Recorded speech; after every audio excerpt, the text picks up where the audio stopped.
read so many books each year, there are quite a few that I read and love that I don't see other people screaming about. So here is one of my entries into 10 underrated books that you lot are deeply missing out on.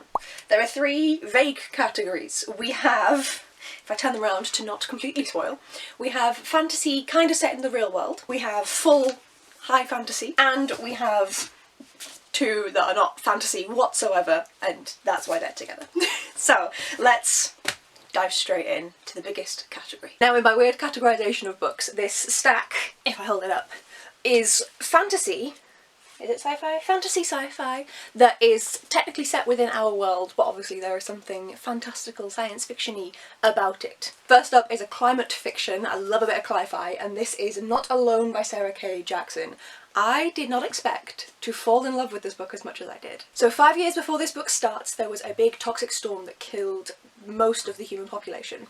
We are based in England in this book, well, in Britain, it starts off in England, and we are following a woman, fairly young woman, but with a young son who she has been raising throughout this post-apocalyptic world, and they have been staying put in their flat, but they end up deciding to leave for certain reasons and to try and find the woman's husband who was out at work when everything hit, and she doesn't know where he is and she's not seen him for the 5 years. This is harrowing. It discusses obviously the issues with what we're doing to the climate. It also discusses humanity and raising a child and caring for yourself, and there's so much discussion in here. I thought it was absolutely fucking beautiful and I loved it, and I have not seen anyone else talk about it ever, apart from Olivia, who sent me this copy when she unhauled it. But still! So yeah, I loved this. If you like cli-fi, I'd give this a shot. So good, so good. Then we have Other Words for Smoke by Sarah Maria Griffin. This one is set in a house that has an owl in the wallpaper, and there's a talking cat somewhere. I haven't read this in years, as you can tell by the fact that I actually have sticky tabs in it, which I don't really use anymore. This is a like 5 year ago Abby situation. But yes, I haven't read this in forever, but I really love Sarah Maria Griffin's writing. Nothing in this house is as it seems. A cat who is more than a cat, and a dark power called Sweet James that lurked behind the wallpaper, enthralling Bevan with whispers of neon magic and escape. So this is all about death, about being influenced by negative magic and coming under that thrall, about trying to survive, about love. There's a female-female relationship in here as well, and I just was engrossed in this story, and I never really see people talking about it. It's so good, and Sarah Maria Griffin has a new book coming out like this month, next month, depending on whenever this goes up. I'm filming near the end of a month, and I'm so excited because I've read 2 books from her already, and oh, so good, so good. Then Blackwater's Sister by Zen Cho. I don't see Zen Cho screamed about anywhere near often enough. This one is set in, please tell me the country, I don't remember, Malaysia. We have an Asian American who is Malaysian American who goes back to Malaysia because they can no longer stay in the US, their families lost their jobs, etc. And so she ends up back in Malaysia living with her grandparents and her extended family, and our main character, Jessamine, ends up having a weird voice inside her head that's trying to tell her to do things, and it turns out that this is a maternal ancestor, and she is trying to get revenge on certain people in the community for what they've done to her and her family. And this is just so good. It has so much about obviously revenge, about cultural differences, about standing up for yourself but also being there for your family and for the people who care for you. I was supposed to buddy, I still feel bad for this, I read this years ago. I was supposed to buddy read this with the lovely Hannah from Ladder M, and she was busy so she had to pause. And I couldn't stop reading, and so I just finished the book. So that tells you something. I'm still really sorry, Hannah. You have read the book, so I do know that you understand, but I do still feel bad. So I'm sorry about that. But that's how good this book is that I was a dick on a buddy read. The Embroidered Book by Kate Heartfield. Okay, so this is set in 1768, and we are following Marie Antoinette and her sister Charlotte, and we actually see them before they go their separate ways to Naples and to France.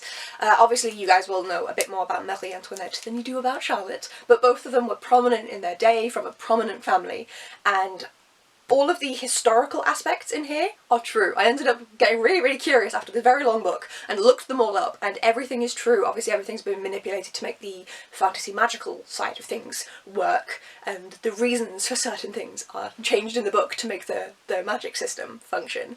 However, everything's so accurate in this book. The amount of research that Kay Heartfield did for this, oh my god, that's fantastic. Like, love an accurate fiction. And we're following these two women who end up having magic power from this book. The book teaches them how to do spells, but each of the spells requires a sacrifice. And how far are these women willing to go? Are they going to do these spells, these sacrificial spells, just for their own gain? Is it going to be for the gain of their husbands, or for the gain of the country and the state that they are controlling? Kinda, not really, but... And how does this impact their relationship? Obviously so far away in the 1700s from each other, Naples to Paris. And how does that impact everything? And I was obsessed with this book. This is a special edition. It came in Goldsboro, so some people have read it, but not enough. You can see the, I don't know if you can, but the foiling coming off, because I was just, oh, I had this in my sweaty little hands. It was good. It was just so well written and so well researched that I just couldn't put it down. I read it slowly and absorbed it all. And then, let's be real, this is the reason for the video. Perilous Times by Thomas D. Lee.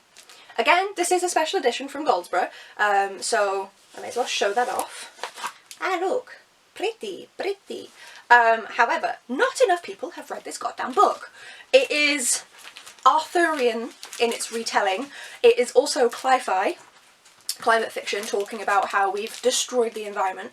It's also incredibly feminist. When I was reading this and reading from the female points of view, I went and checked the spine because I was like, I thought I remembered this being written by a man, but no, this must be written by, this is the best women I've ever read written by a man. In my life I had to check. I was like, thought it said it was a man, but it must be a woman. Nope, it's a man. It's a man.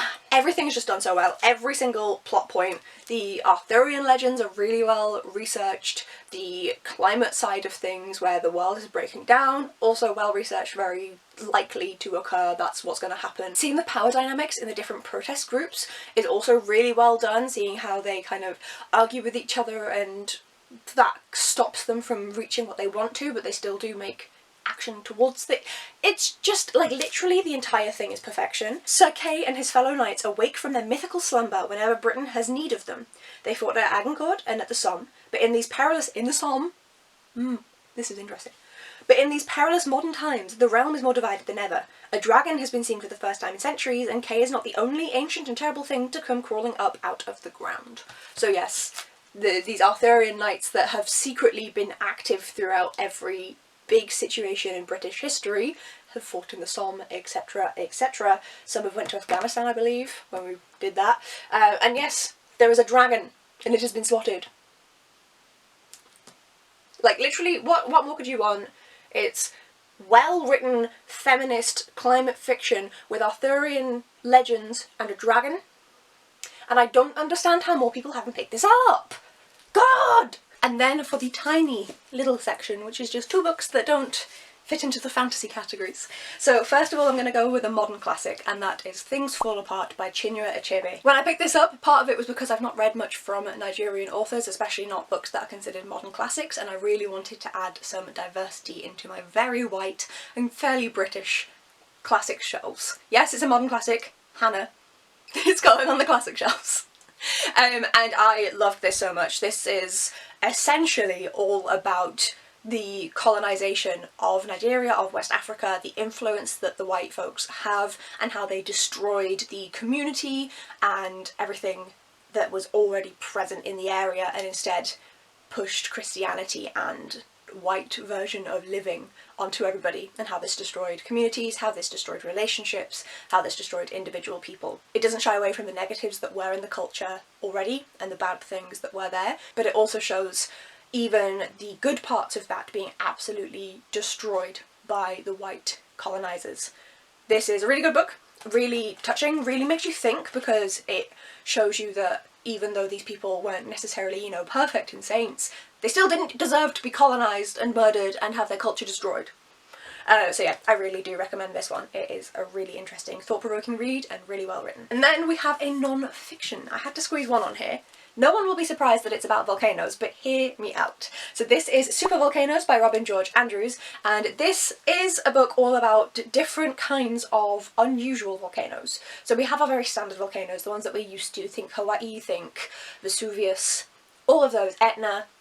But there are some that are weird, with different coloured lava, lava that is comparatively cold, weird eruption styles, and this is all about them.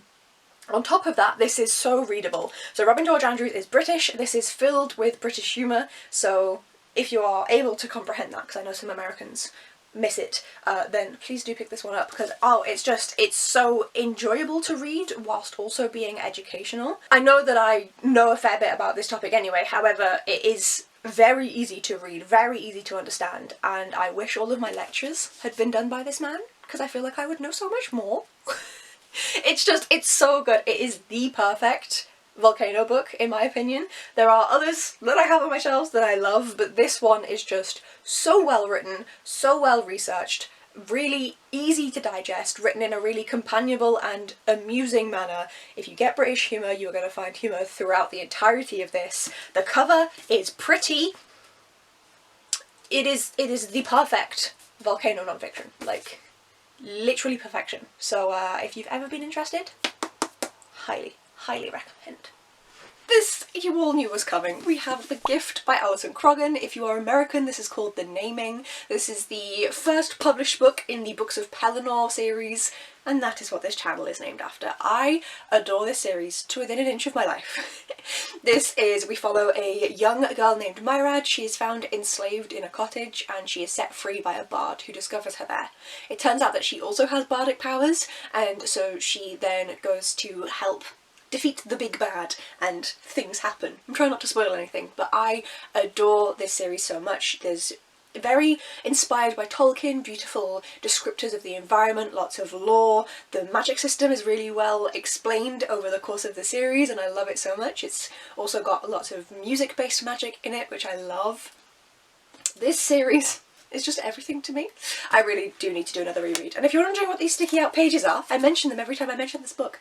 It's because I've read this book so much that all of these sticky out pages are just loose pages, because my copy is that well loved. So, highly recommend. This next book is even less known than the Pellinor books, but a very similar vibe. So if you happen to have read Pellinor, then you should pick up The Stone of Destiny, which is by Caroline Logan. It's a 4 treasures novel, the series. There's 4 books in it, and this is essentially Scottish mythology Pellinor. If you've read the Pellinor series, it's the same sort of vibes. It's got found family, it's got enemies to lovers, it's got magic, it's got Scottish mythological animals and creatures, it has kings, and it has a grumpy grandpa of a teenage girl. I adore this series so much. It is so engrossing. I absolutely blast through the book. It is YA, which does help with the speed of it, so it is not as intimidating as it may look, and this is just so good. Caroline Logan herself is a Scottish author, and so she is utilising all of the knowledge that she has about Scottish mythology and putting it throughout this series, and it's just so good, and no one has heard of it. Why? I knew I was going to get angry. Then we have the first book in a new high fantasy series. This one is just out, so hype could increase for it, but it is not there currently, and that is The Sun-Blessed Prince by Lindsey Byrd. What is life without death? So there's a battle-weary prince meets a reluctant assassin. So the prince is able to bring people back to life and to heal them just with a touch. The assassin can kill people with a touch, so he goes to kill the prince, who people don't know he has this power, and can't because of his powers. And they are from 2 opposing countries that have been consistently at war for decades, if not centuries, and there is a very slow burn, enemies to lovers. There is discussion of this magic, of the life magic and the death magic. There's discussion of the politics, and there's like found family. I had a great time with this book. I loved it so much. I am so excited to carry on with this series and see where it goes, because there's a lot of potential here. Let me know down below in the comments if you've read any of these. I would love to hear your thoughts, whether or not you didn't enjoy them as much as me, or if you also think that these are all underrated and deserve so much more love. If you'd like to see any more books in the future that I might read that are highly rated and people don't know, then please do hit the subscribe button, hit the like if you enjoyed the video, and I shall see you folks in the next one. Bye!